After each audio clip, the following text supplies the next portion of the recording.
In the prophecies, the Messiah who is promised by Hazrat Rasulullah Sallam as Isa ibn Maryam, he would descend. If this is what he meant literally to be the same Messiah as was born at the end of Moses' Ummah, if this is the meaning, then the prophecy, the whole prophecy has to be taken literally. And all that is mentioned in the prophecy must be taken literally. Jesus is literal, Dajjal is literal, his donkey is literal, and what the donkey does should also be understood literally. Because it is not metaphor then. But if Jesus is metaphorical, the one who would come in spirit but not in person, then the entire prophecy should be understood in its metaphoric concept or message, not literal message. God is speaking in parables and metaphors like Jesus Christ spoke in so much in parables. So the Holy Quran also employs parables. In this case, let me turn to the hadith you are referring to and remind you that neither Jesus is literal, nor Dajjal is literal, nor his donkey is. All the prophecies have to be understood and interpreted, and there must be a spiritual key with which we solve the prophecy and understand the message. Jesus is mentioned to descend in the latter days. Among his functions would be to kill Dajjal, yaqtulul Dajjala, wa yaqtulul khinzir, to kill the swine, and yaksilus silin, to break the cross. These are the three functions mentioned in this prophecy. Now, if Dajjal means the same single joint-like figure, who would be so huge that while standing on the ground, his head would be above the cloud lines. He would have one single eye. That would be blind. One eye would be blind. The other eye, the single left eye, would be very bright. So bright and so powerful that it would be able to X-ray what is underneath the earth and see the treasures lying under the earth. Now we believe that this is all metaphors. Neither one single person is mentioned as Dajjal, not real swines are mentioned in relation to Jesus killing them, not real crosses made of stone or jewels and things are meant to be literally broken by Jesus Christ. Neither Jesus is literal nor these things are literal. So our interpretation is very consistent in this regard. We believe that Jesus is a spiritual representation of the old Christ, not literal. Not that he would return himself.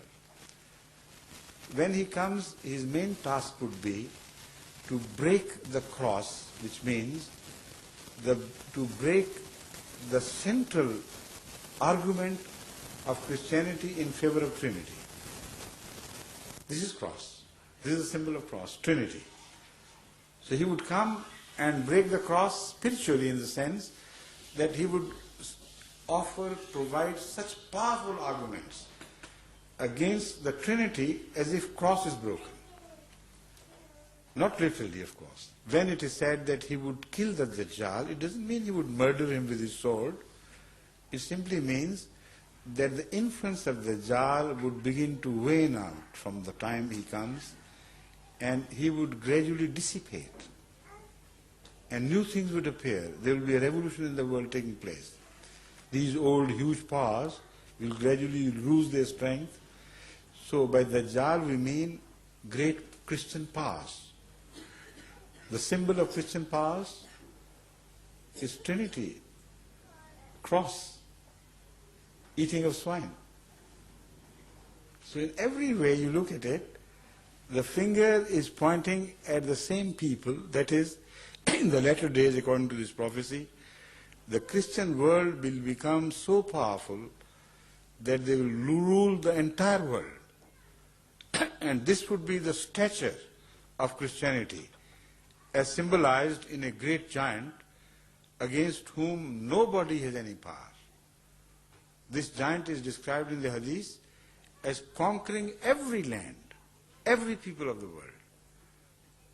And in the rise of the West, in the current history, or the previous history, you find not an inch of land left unoccupied, ungoverned by the superior might of the Western nations.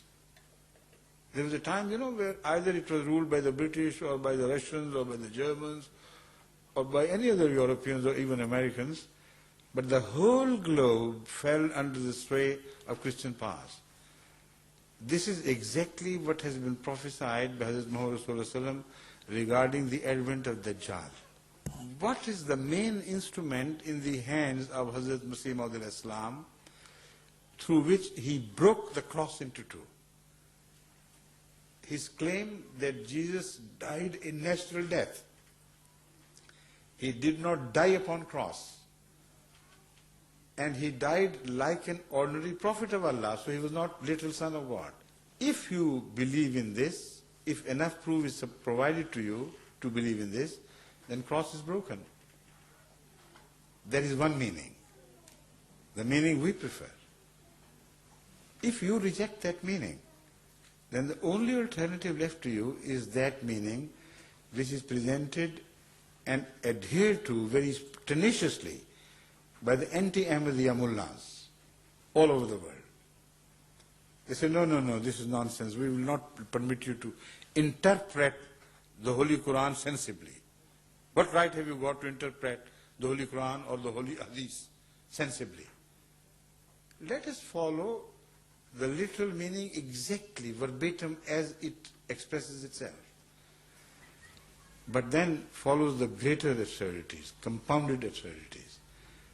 They say Jesus would come, say, after 2,000 years. So far he has not come according to them. Then what would he find?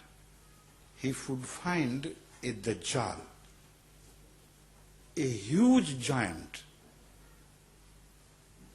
the dimensions of which are so incredible that even such a man is not mentioned in fairy tales or tales of the jinns. No giant will you find mentioned as big and as huge. So he said there would actually be a giant born. And he would travel the whole earth and conquer every nation and every people. Now what would be the mode of his travel? How would he travel so fast? Would he run very fast? They say, no. The Hadith also tells us that a donkey would be born to carry this huge giant. And the donkey would be as huge, matchingly, as the giant himself would be. The distance between two earlobes would be 105 feet. And as far as his hugeness is concerned, he will carry the giant on his back to travel around the world. But at the same time, there will be side openings in his belly. And he would stop at stages. And it would be announced that the time for the giant to depart has come. So many minutes left, come and get in. And people would rush in and enter the belly of the giant from the side openings, from both sides. Strange sort of giant, with a strange sort of donkey to help him. And then the Hadith tells us that this donkey would not eat fodder. It would be a fire-driven donkey, fire-powered donkey. It would eat only fire to get its energy to move, to function as a life thing does. So as against the fodder-driven donkeys, a new donkey would be created for the sake of Dajjal, which would be fire-powered. This is very clear. Now, what would be the speed of that donkey? How fast would he carry that giant and the people in his bellies? The speed, according to Muhammad Rasulullah, would vary from land to sea to air. On the land, that donkey would cover the same distance in 1 hour. So instead of 30 days continuous journey, he would carry his passengers to the destiny within 1 hour. That fast will he move. Will he move only on land or also in the sea? The hadith says, yes, he would be able to swim on the oceans and he will not drown. The same donkey, the same fire-powered donkey is mentioned in the tradition to go across oceans and he would not sink. But he would carry even greater loads on his back. It is said that it would be the same donkey employed by Dajjal, the power which owns it, to transport wheat and other food aids to poorer nations, as if that donkey would be carrying mountains of food on its back when it swims in the ocean. And that food would be sent not to the poor people of all the world indiscriminately. That would be sent only to those who bow to Dajjal and his supremacy. So the aid would be tied, would be linked. It would not be free aid to Ethiopia, for instance, when it dies of hunger, or to Somalia when it dies of hunger, because they would not be tied up with the American policies. That aid would be tied only to those, to the condition that they accept the supremacy of their master Dajjal, and then they will be provided with food, otherwise not. Now this donkey would do this task according to the traditions. But this is not all the surprise for us.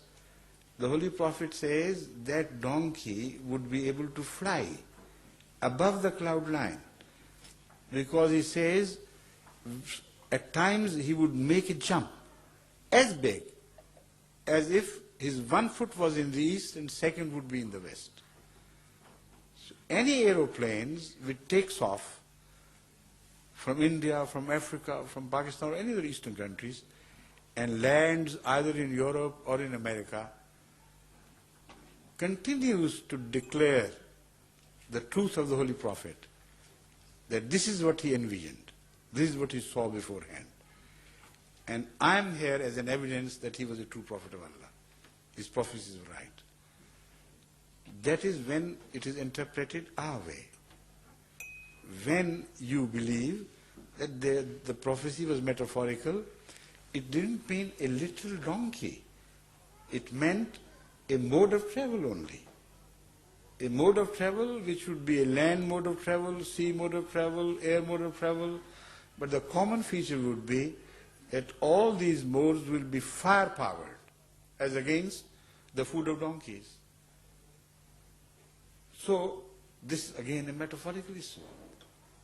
But not so with the other mullahs. They said, no, don't be absurd. When Hazrat Rasulullah said such a donkey would be born, believe it would be born. If not today, tomorrow. You see a huge donkey born out of a weakling mother, ordinary mother, donkey, who would grow to this abnormal size. And then you will see the giant also appearing from nowhere. And then he will start riding and there will be opening made on the side of the donkey. All these modern planes will be abandoned. All the trains and the ships will be abandoned. A new mode of travel will be provided to mankind. They will always prefer to sit in the belly of the donkey. This is what they would have. Which side are you on? Consult your conscience.